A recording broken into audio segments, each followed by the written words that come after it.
Hello le vlog. Vite vite, on va être en retard. Qu'est-ce que je suis heureuse parce que c'est enfin la sortie du dernier film Spider-Man que j'attends depuis des années en fait, depuis que j'ai vu le deuxième opus au cinéma, qui a eu ces scènes post-génériques où je me suis dit oh là là, vite la suite, il faut que je sache ce qui va se passer après. Et ben la réponse c'est aujourd'hui. Tadam! Vous avez vu après la version de l'automne, j'ai ma petite version de Noël, je suis trop contente. C'est mon amie Anaïs qui me les a faites, comme d'hab, hein, comme celle de l'automne. C'est toujours elle qui me gâte de toute façon. Et là, comme on s'est vu à Disneyland vendredi, pas hier mais celui d'avant, bah on s'est échangé nos cadeaux de Noël là-bas. Et en plus, elle m'a offert ses oreilles, trop bien. Parce que oui, c'est des oreilles de Mickey, comme celles de l'automne hein, d'ailleurs. Mais ça se remarque pas forcément tout de suite, vu que les petites oreilles sont transparentes. Je me suis foutu un coup de dent bien évidemment, mais bon, ça c'est l'histoire de ma vie avec ces petites choses. Mais je suis trop contente, elles sont trop belles avec la fleur de poinsettia là. Ah, j'adore. Bref, on se retrouve aujourd'hui pour ce qui va être la dernière vidéo de 2021, probablement parce que mes parents arrivent demain. Ils vont rester 2 semaines chez moi, on va faire Noël et jour de l'an ensemble. Et vu qu'ils habitent assez loin de chez moi en fait, bah on se voit pas beaucoup, on se voit 2 fois par an. Donc autant vous dire que normalement quand on se voit, bah on passe beaucoup de temps ensemble. Et je pense que j'aurai absolument pas le temps de pouvoir faire quoi que ce soit niveau YouTube, niveau montage, etc. Donc je pense que vous comprenez. C'est pour ça que à mon avis aujourd'hui on se retrouve pour la dernière fois en 2021. Donc autant qu'on en profite un petit peu, que je vous parle un petit peu de tout ce que j'ai envie de vous dire avant que cette année ne se termine.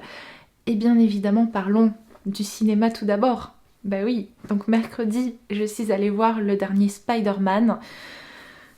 Que dire ?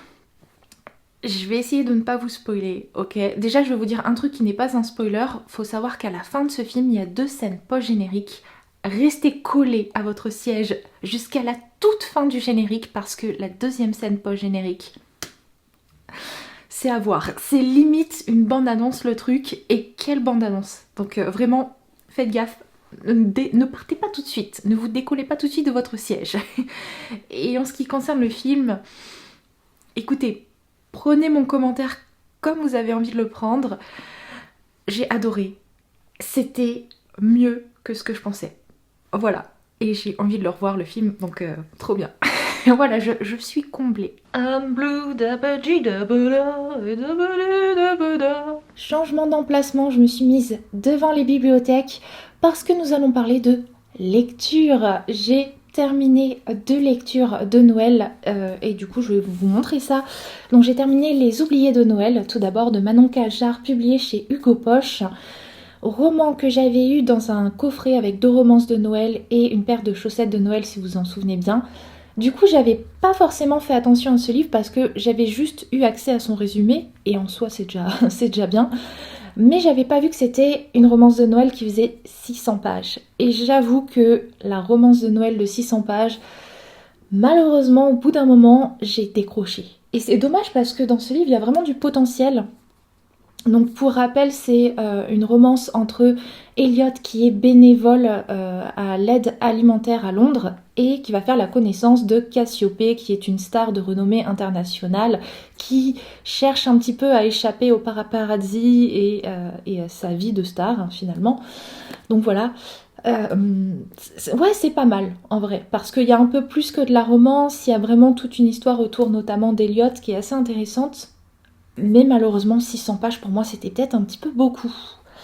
Du coup je me suis dit puisque bon bah moi ça l'a pas totalement fait, c'était intéressant mais bon au bout d'un moment j'ai décroché. Peut-être que vous ce livre vous plaira plus. Donc peut-être que je vous le fais gagner. Vous en pensez quoi?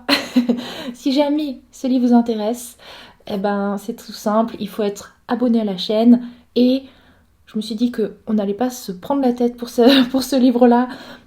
Laissez un commentaire. Voilà, ci-dessous, si jamais vous êtes trop timide, vous savez pas quoi dire dans les commentaires, mettez juste un emoji, ça suffira. Tant que vous êtes abonné à la chaîne, je prendrai votre commentaire en compte comme participation. Donc mettez ce que vous voulez en emoji, vous pouvez mettre un emoji caca ou un emoji qui vomit si vous avez envie. Ça marchera quand même. Par contre, j'ai eu l'idée de faire de ce concours un concours plutôt express. Donc ce concours sera terminé mardi en fin de journée. Comme ça, mercredi matin, je le dépose à la poste. Et normalement, vendredi, si tout va bien, vous avez ce livre qui sera emballé, que vous pourrez déposer sous votre sapin ou où vous voulez. Si jamais vous n'avez pas de sapin, ça vous fera un petit cadeau en tout cas pour les fêtes. Donc voilà. Sinon, autre lecture de Noël que j'ai terminée, c'est celui-ci. Le grand livre des esprits de Noël de Richard Elie et Frédéric Devos qui s'occupe des illustrations, publié chez les éditions Vega. Donc livre qui est une sorte d'encyclopédie, on peut dire ça comme ça, où on va retrouver beaucoup de fiches personnages, donc tous les esprits de Noël, que ce soit le Père Noël, le Père Fouettard, Jack Frost, et j'en passe parce qu'on trouve vraiment beaucoup de personnages, même des personnages qui sont beaucoup moins connus que ça. C'est hyper sympa à lire en fait, c'est très bien écrit, l'auteur a même glissé parfois des petites histoires à l'intérieur, donc c'est très chouette, vraiment on apprend beaucoup de choses. Moi j'ai beaucoup aimé lire ce livre petit peu par petit peu, puisque je ne l'ai vraiment pas lu d'une traite comme un roman. J'ai commencé ce livre je crois au début du mois, et chaque jour je lisais 6-10 pages. Et voilà, là j'ai terminé tout ça et honnêtement c'était un bon petit livre, il était très cool et je sens que ça va être le livre que je vais bien aimer relire un petit peu chaque hiver, un petit peu comme mon hiver cosy d'ailleurs qui est juste là, que j'ai terminé lui aussi il y a quelques jours, qui était vraiment très bien. Du coup, avancé dans mon challenge École Winter, que je vous montre ça, regardez j'ai déjà validé un premier menu, trop bien, on est content. Et ça continue, hein. Donc maintenant, vers quoi je vais me pencher niveau lecture ? Bah vu qu'il y a mes parents chez moi, je vais pas entamer mes autres lectures du Cold Winter Challenge tout de suite parce que c'est 6 romans qui me restent à lire. Là, sur les 12 lectures du Cold Winter Challenge, c'est vrai que j'ai déjà lu la moitié, mais j'ai déjà lu les 6 lectures les plus rapides à lire. Donc bon, là, il me reste 6 romans que je lirai plutôt au mois de janvier. Ça sera plus sûr. Là, pendant que mes parents seront là, je suis allée à la médiathèque et je me suis pris des lectures qui vont être rapides mais trop bien en même temps. Je vais vous montrer ça. Il y a un petit roman et 4 bandes dessinées. Donc le petit roman déjà c'est Cœur Praline de Cathy Cassidy, publié chez Nathan. Je suis trop contente. C'est le premier tome de la saison 2 de la saga des filles au chocolat. Donc voilà, ça se passe plus tard, ça se passe quelques années après la première saison. Là dans ce premier tome on retrouve Sky a 15 ans, ma petite chouchoute de la famille. J'ai trop hâte de lire ça. 200 pages, ça va se lire tout seul, ça va être une vraie gourmandise comme la couverture. Ah, ça va être trop bien, tout doudou là, il me tarde. J'ai également emprunté le tome 4 de Sorceline, qui est donc Rêve et Cauchemar, par Sylvia Douillet et Paola Antista, publié chez Vent d'Ouest. Le tome 3 de cette saga se terminait d'une façon où il fallait la suite quoi. Et donc là je suis très contente de pouvoir enfin la découvrir parce qu'il me tarde de retrouver l'univers de Sorceline. Donc Sorceline c'est cette jeune fille qui étudie les animaux magiques. C'est très bien comme bande dessinée, honnêtement moi j'aime beaucoup. Donc trop hâte de me replonger dans cet univers. Et puis les 3 autres bandes dessinées que j'ai empruntées, c'est d'une même saga, c'est les tomes 2, 3 et 4 de la saga La boîte à musique de JG et Carbone, publié chez Dupuis. Donc on retrouve le tome 2, Le secret de Cyprien, le tome 3, À la recherche des origines, et le tome 4, La mystérieuse disparition.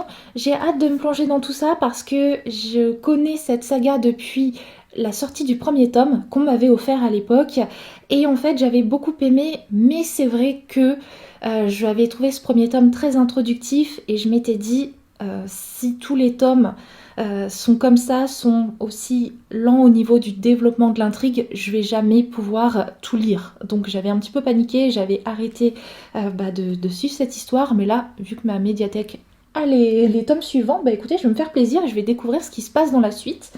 Donc j'ai hâte, il me tarde, ça va être trop bien je pense. J'ai revêti le bonnet de Noël cet après-midi puisque là ça va être mission lutin. Il est grand temps que j'emballe les cadeaux de Noël de mes parents, n'est-ce pas, hein? Ça vaut mieux. Donc je vais m'occuper de ça. J'ai réparti leurs cadeaux dans des sacs. Regardez, ces grands sacs Action là, qui sont tout beaux. Donc là, il y avait les cadeaux de mon papa dedans et ceux de ma maman. Faut que je vous montre le sac. Regardez le sac sur l'automne. Il est trop beau avec les citrouilles, les champignons, tout quoi. Vraiment, j'ai craqué quand je l'ai vu. Donc bon voilà. Du coup, je me sers de ces sacs pour différencier les cadeaux pour l'un et les cadeaux pour l'autre. Rassurez-vous, ils sont pas remplis jusqu'en haut, hein. Mais voilà, je voulais juste qu'ils soient séparés les cadeaux. Voilà, bon bref, je vais m'occuper de tout ça, le tout en regardant un petit film de Noël. Cet après-midi, au programme, c'est A Boy Called Christmas, un garçon nommé Noël, je crois que c'est ça en VF, ce qui serait logique, le même titre directement traduit.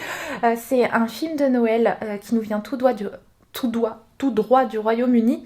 Et dedans, il y a notamment dans le cast Maggie Smith, donc le professeur McGonagall. Donc trop bien, il est sorti hier sur Canal+. Donc là, je vais me faire plaisir et je vais le regarder tout en emballant.